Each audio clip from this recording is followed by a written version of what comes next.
Mark Barnes from Hack Learning times 10 publications here. A little Pharrell happy in the background. I know our guest Jessica Cabeen likes this. And this will give you a little idea for people joining, or if you're watching later. If you're joining, share it out, please. So again, we start these at 7. We're on at 7 p.m. And we'll do these most Thursdays. Hey, I'm here.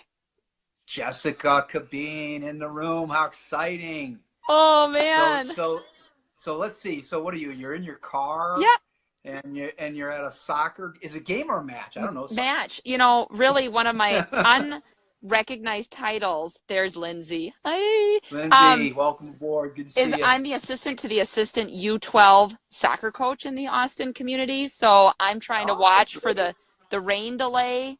And crossing my fingers that the 12-year-olds behave for the lead coach while I'm in here. Is there anything you don't do? Oh my gosh. Hi, Aunt Donna. Jessica. Aunt Donna's here. State Principal of the Year, author, presenter, soccer coach. I mean, my goodness. When do you have time to do anything? And here she is finding time to come on what I'm now affectionately calling Hack Learning TV. So I appreciate that.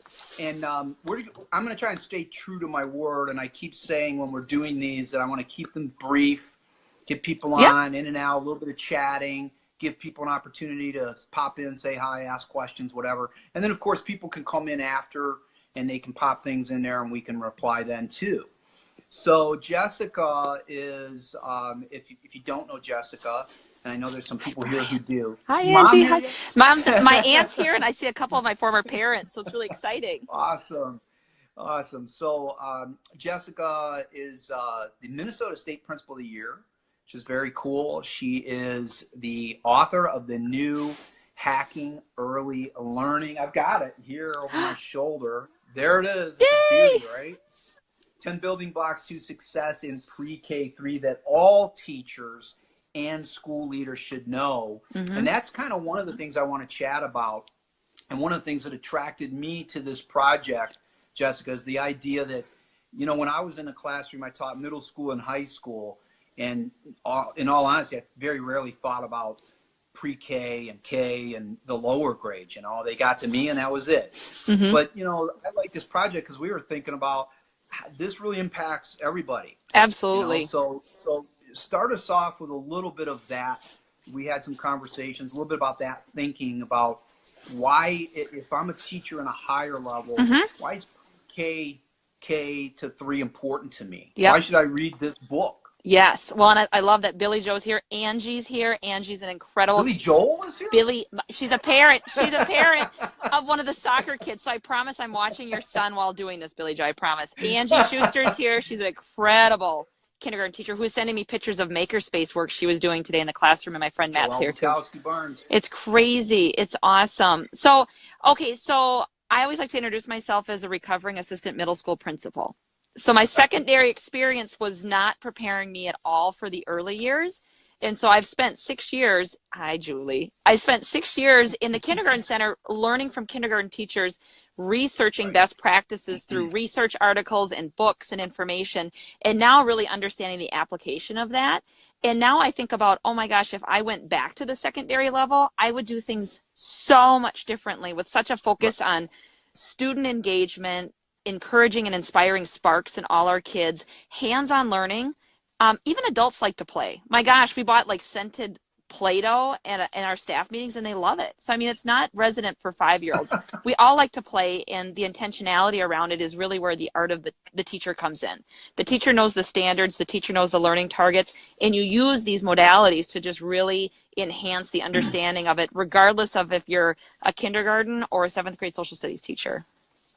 Yeah, and you know the thing I love too is, and I hope this amplifies what you're saying for anyone who might not be an elementary teacher or pre-K or K teacher, is when I look at your book, I love that I do find things there that I, just like you just said, I thought, wow, if I were in a classroom, I would have used this. Let's talk specifically about 1 or 2 of those. Like I know you've got, is it lead from your feet, not your seat?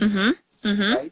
Tell us a little bit about not only how that impacts a leader or a teacher in the pre-K, K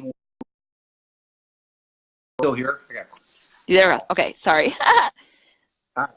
So the lead from your feet, was that what you're thinking, Mark? Yeah. Okay. Like, how could I use that in any Yep. level? Okay, so as a principal, you know, when we grew up, our principals, did you know their name? Were they out in the classrooms? Were they residing in the office? And Steph's here and Stacy's here too now. But one thing I've really learned is for me to really understand early learning, since I'm not an early learning teacher myself, is I had to be in the environment. I had to be experiencing the learning and seeing what was going on from the level of the student and the teacher. So that leading from your feet really talks about like shadowing a student, shadowing a teacher, and Yes, I love that. took the big leap. A good friend here, Julie Loveland, said, you know, you've been out of the classroom for 10 years. I think it's time for you to go back. And so I brought it to Julie Wanyus and the site team, and they're like, okay. And I said, well, does anybody else want me to cover your class for a day? And like 15 days later, a lot more gray hair and a ton more respect for kindergarten teachers. I walked out of that experience learning more in those 15 days of classroom experience than I did in any of my pedagogical experience as an educator. I remember when you were working on the book and I was reaching out to you on Boxer and you were like, I'm teaching a class today. I know. I think the one day I talked to you, I was hiding in the bathroom because I just wanted silence for 30 seconds. And if any kindergarten teachers are watching, they know they've done it. Like, don't judge me. Oh, yeah. If you've hidden a bathroom to get some peace and quiet, you are a certified kindergarten teacher. But you can use that at every level too. Mm-hmm. You know, that idea. I had an assistant principal when I was teaching in junior high who did that. And the cool thing from the teacher's point of view is he said, I want to give you a class period off. Yes. He said, I want to give you a coffee break, Mm-hmm. which I thought was so cool. And he had already been in my class many times and saw how things work. But he said, you know what? I'm going to come in, I'm going to teach your class for just one period, and you go take a coffee break, and I'm going to engage with your kids. And it was great, and they love it, you know? Yes. And so he's in tune, the kids are in tune with him. There's so much powerful about that. I think you can do it at every level. Oh my gosh. And it's hilarious when the kids recognize that, like, I'm just not in for a visit. Like, I'm in for the duration. They're concerned. I feel like I almost have to throw up a teaching credential because they're like, I don't know if you can teach. I think you're just supposed to be the principal. But I do think at that upper level, I think about like how fascinating like a biology course would be, or a social studies, and then the connections you'd make with those kids outside of that too. Then like, hey, I really liked what you said there, or I really want to learn more about this comment. I mean, I just think about the layers to that rapport building, not only around instructional strategies, but just even relationships, how critical that is. And you know, relationships and rapport building with kids too is a lot about how we do things in the classroom, and maybe move a little bit away from what we traditionally do. Like when in your hack, more heart, less hammer, you talk a lot about how we need to sort of shift a little bit from the traditional way of dealing with problems. And in the blueprint piece, and I know a lot of people here probably know your book and know hack learning books. So in the blueprint, we take the what you can do tomorrow strategies and we build them out and say, here's how you get more from this. And you say in the blueprint to invest early in that strategy of more heart, less hammer. Tell us a little bit about investing early in that. What does that mean? Well, and Nicole's a parent, and my cousin Ashley. So we just need my mom, Ashley, and we got a whole family reunion going with Aunt Donna. But it's great. One of the things I found right away is, you know, kids do well if they can. And they don't, 5-year-olds don't come into school and want to be naughty. They really don't. They're missing a skill deficit. It's not that they're willing this to happen.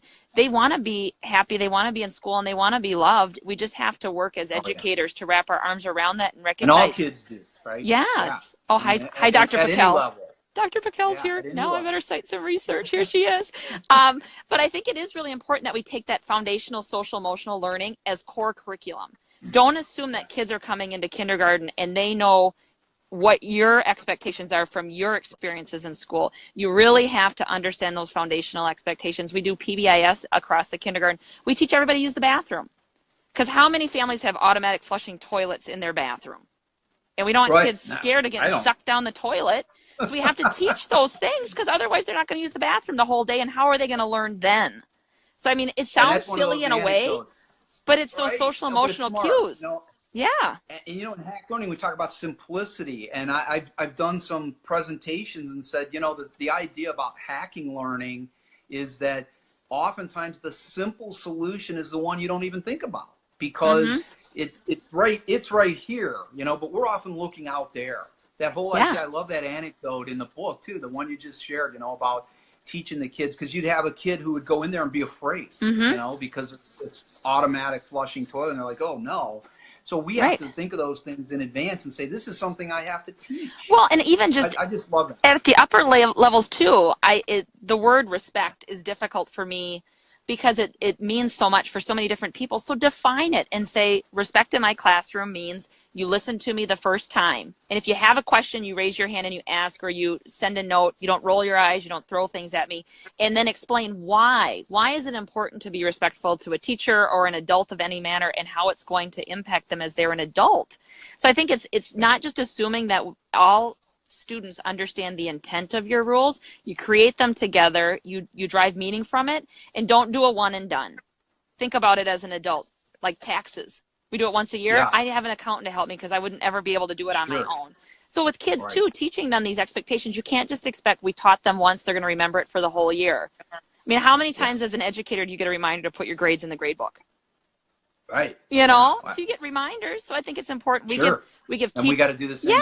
We give teachers second chances. We give a principal second chances. We got to give kids second chances. Yeah. So Jessica, I want to tell, first of all, people who are here live, I appreciate you coming, sharing this out. If you're watching after the live broadcast, and for people who are live now, I want to invite you to comment and even ask questions. Yeah, right here. This is in the Hack Learning Ambassadors group. And thanks, Kristen. And I'm going to move it over to the Hack Learning Facebook page. We're going to share it out. It's going to be in a lot of places. So if there's questions or whatever, we'll jump in here. Jessica will come back. She'll answer them. And then Jessica, author of Hacking Early Learning, I want to give you one more. Okay. Give me one more hack. I mentioned two. Give me anything else that's in Hacking Early Learning that you think might be important to share right now. Give us a sneak peek. Okay. Oh, boys and girls, it's May. We're there. Right. We're almost there. One thing that's important, we're a kindergarten center, so we have 174 days to make a difference, and then our children leave our campus and somebody else comes in. But even at the last staff meeting, we talked about the celebrations of doing benchmark data and seeing progress and growth. Hi, Katie Keller. Ooh, I missed you today. But we challenged our staff to call 2 or 3 parents after you do that benchmark data and celebrate a success. Think about where they started. Love it. Maybe they didn't know any letters and now they know all of them. Maybe there was growth in behavior, but leaving our campus should be as much of a celebration as entering it. So don't just send the report card home and just say, you know, make that final investment, because you never know what that means to that parent or that student. So really, I challenge all educators at this time. It's so busy. We're coaching soccer. We're doing other things. Hi, Heidi Shara. But really just make that additional effort to end the year as incredible as you started it. And again, I love the connection to all grades. That's what's so important about this book, is that people look at Hacking Early Learning, and it says right on it, pre-K to 3, and I think a lot of people will say, oh, that's not for me if I don't teach those levels. But there's so much rich content in here that we can apply to any grade or subject, and that's one right there. Any grade or subject, end of the year, we've done so much assessment throughout the year, and we have our benchmarks, and we can call or email or whatever our parents and say, hey, look at what your child has done. I think that's phenomenal. That kind of feedback is so important. Well, and it fills you up too as an educator. I mean, who doesn't want to end the day with a positive phone call to a family? Who does, you know, who wants to maybe challenge yourself once a week between now and the end of the year, make a positive phone call home. It means and the you world. Can challenge yourself. Yeah. Yeah, I know your good friend Joe Sanfilippo and Tony Sinanis from Hacking Leadership. They also had that, and they sort of framed it as a challenge, you know, to take certain time out of your day, like once a week or whatever, and make X amount of calls. That's tremendous, and it's so needed and something we often don't find time to do. Jessica, I know you got to go. I know, soccer. It's raining. Oh my gosh. Thank you so much. I'd rather stay here so I don't have to go out in the soccer game. Right. I'll do it. I'll do it. Thanks everyone for joining. I really appreciate this, and it'll be here. Drop your questions, comments in, share it out. It's so important. Hack Learning TV, we do this weekly. Appreciate you being here, Jessica, and everybody else. Thank you. Bye, everybody. Thank you. Take care. Bye.